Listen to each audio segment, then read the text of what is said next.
Thank you and welcome to my channel, Simply Your World, where we discuss past and present events that will affect you if they haven't already. I have a few questions. What is mass psychosis and what is a psychotic break? There are many ways to answer this question, and there are also just as many factors that can lead to a mental break. What are these factors? Also, what does mass psychosis look like? This will be very interesting, so please stay tuned for my afterthought at the end. Have you ever wondered why societies sometimes seem to lose their collective minds? Why seemingly rational people can suddenly embrace irrational beliefs in masses? These phenomena have puzzled thinkers and historians for centuries. This dangerous social phenomenon is called mass psychosis. But before we discuss this, consider this quote from the renowned psychologist Gustave Le Bon. "The masses have never thirsted after truth. They turn aside from evidence that is not to their taste, preferring to deify error, if error seduce them. Whoever can supply them with illusions is easily their master. Whoever attempts to destroy their illusions is always their victim." This sobering observation sets the stage for our exploration of how entire societies can descend into madness. You probably think that, surely, the greatest threats to civilization are natural disasters, diseases, or external conflicts. But what if I told you that, according to the famous psychologist Carl Jung, the greatest danger lies within our own minds? Jung argued that our inability to deal with the forces of our own psyche poses the most significant threat to our civilization. It's as if we're our own worst enemies, or as the Latin proverb puts it, man is wolf to man. Jung considered this a sad, yet eternal truism. But when does this wolf-like nature come to the forefront? Jung observed that it's most prominent during those dark periods of history, when mental illness becomes the norm rather than the exception in a society. It's a victory for gay and lesbian couples who have fought so long for their basic civil rights. It's a victory for their children, whose families will now be recognized as equal to any other. He termed this disturbing phenomenon a psychic epidemic. In his work, The Symbolic Life, Jung writes, "Indeed, it is becoming ever more obvious that it is not famine, not earthquakes, not microbes, not cancer, but man himself who is man's greatest danger to man, for the simple reason that there is no adequate protection against psychic epidemics, which are infinitely more devastating than the worst of natural catastrophes."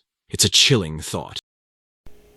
The choice was not a matter of priorities, for no one could have said that it was more important to get to the moon. The exciting thing about getting to the moon was its feasibility. Science and technology had reached a point at which, with one great push, that thing could be done. There's no comparable excitement about the problems posed by human behavior. "And with all deceivableness of unrighteousness in them that perish, because they received not the love of the truth, that they might be saved. And for this cause God shall send them strong delusion, that they should believe a lie, that they all might be damned who believed not the truth, but had pleasure in unrighteousness." So, what exactly is a mass psychosis? Simply put, it's an epidemic of madness.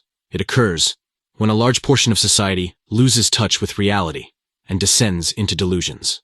Now, you might be tempted to dismiss this as mere fiction, but history provides us with all too real examples. Think about the rise of totalitarianism in the 20th century. Millions of people embraced ideologies that, in hindsight, seem obviously destructive and delusional. Yet, at the time, entire nations fell under their spell. The results of a mass psychosis are nothing short of devastating.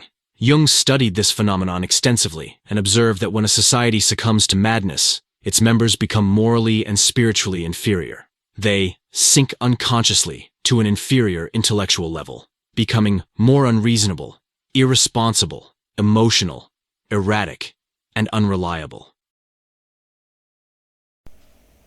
We've all seen vids like this, when a group of people suddenly are stripped from their delusions and come to the realization that they are forced back into the closet. The residual effect are movements like the 4B movement and the extreme of all the categories you see on the screen. But perhaps most terrifying of all, Jung noted that crimes the individual alone could never stand are freely committed by the group. This explains how ordinarily moral people can participate in atrocities during times of mass psychosis. What makes this phenomenon even more insidious is that those caught in its grip are often unaware of what's happening. Just as an individual experiencing psychosis can't step outside their own mind to recognize their delusions, There's no Archimedean point from which those living through a mass psychosis can observe their collective madness. So, what causes a mass psychosis? To answer this, we need to first understand what drives an individual to madness. While there are many potential triggers, such as drug abuse, brain injuries, or other physical ailments, we are particularly interested in psychological, or psychogenic, causes. These are the most common culprits behind mass psychosis. The most prevalent psychogenic cause of psychosis is a flood of negative emotions, particularly fear or anxiety, that drives an individual into a state of panic. Now, imagine this panic spreading through a population like a contagious disease. That's the starting point of a mass psychosis. When in a state of panic, it's natural to seek relief. It's mentally and physically exhausting to remain in such a hyper-emotional state. While there are healthy ways to cope with panic, such as facing and overcoming the fear-inducing threat, another escape route is a psychotic break. Now, contrary to popular belief, a psychotic break isn't a descent into greater disorder. Instead, it's a reordering of one's experiential world. It blends fact and fiction, reality and delusions in a way that helps alleviate the feelings of panic. By stripping away abortion rights, removing unwanted curriculum in all levels of education, more specifically gender and perverted sexual education, crushing the my body, my choice argument, it opens the floodgates for millions of Americans to be overwhelmed with anxiety and fear, feeling that if they are unwanted class, which is comprised of multiple subcategories of unwanted lifestyles or behavior. These feelings usher in or morphs into movements, like I said earlier, like the 4B movement. A blend of fact, fiction, reality, and delusion becomes more elevated than before. It's a coping mechanism, albeit a maladaptive one. Silvano Arrietty, one of the 20th century's foremost authorities on schizophrenia, outlined the psychogenic steps that lead to madness. First, there's the phase of panic, where the individual starts perceiving things differently, becomes frightened, appears confused, and can't explain the strange occurrences they're experiencing. This is followed by what Arrietty calls the phase of psychotic insight. During this phase, the individual succeeds in putting things together by creating a pathological way of seeing reality. This allows them to explain their abnormal experiences. Arrietty calls it insight because the patient finally sees meaning in their experiences, but it's psychotic because it's based on delusions rather than a realistic understanding of the situation. In essence, the delusions allow the panic-stricken individual to escape from the flood of negative emotions, but at the cost of losing touch with reality. Disappointed women are actually swearing off men. There's no way I am letting any man near me for the next few years. They're saying no to dating, no to marriage, no to sex, Celibacy, at least to me, isn't that hard. and no to having children. Like so many other women in America who have been considering trying to get pregnant, I woke up today and said, nope, not anymore. This woman is actually shaving her head in protest. It's being called the 4B movement, and women are taking to social media declaring their allegiance. As Arrietty puts it, a psychotic break can be viewed as an abnormal way of dealing with an extreme state of anxiety. Now, let's scale this up to a societal level. If a flood of negative emotions can trigger a psychotic break in a vulnerable individual, then a mass psychosis can result when a population of vulnerable individuals is driven into a state of panic by threats, real, imagined, or fabricated. But here's where it gets interesting, because delusions can take many forms, and madness can manifest in countless ways. The specific manner in which a mass psychosis unfolds will differ based on the historical and cultural context of the affected society. Okay, I'm gonna guide you through. Now, shave the head. Glasses. I don't know where you get these big glasses, but we all have them. So if you want to be one of us, you've got to find these somewhere in a store. I don't know where I got these, but everybody's got it. The septum piercing. Get that right away. For some reason that unites us. The passport. Get your passport. You're gonna need it. Plan B.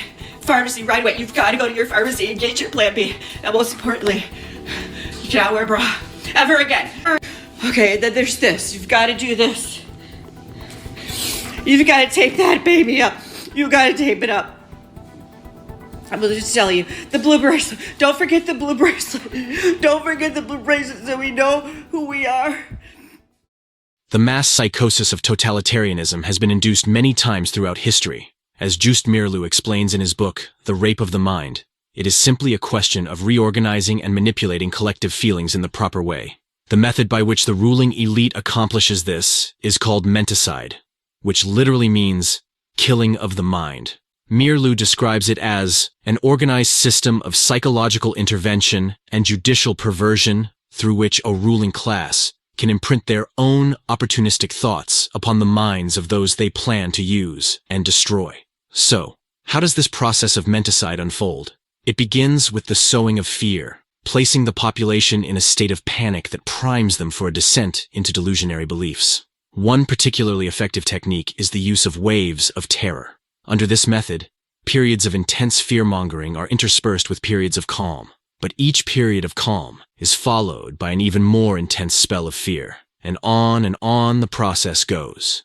Mirlu explains the psychological impact. Each wave of terrorizing creates its effects more easily, after a breathing spell, than the one that preceded it, because people are still disturbed by their previous experience.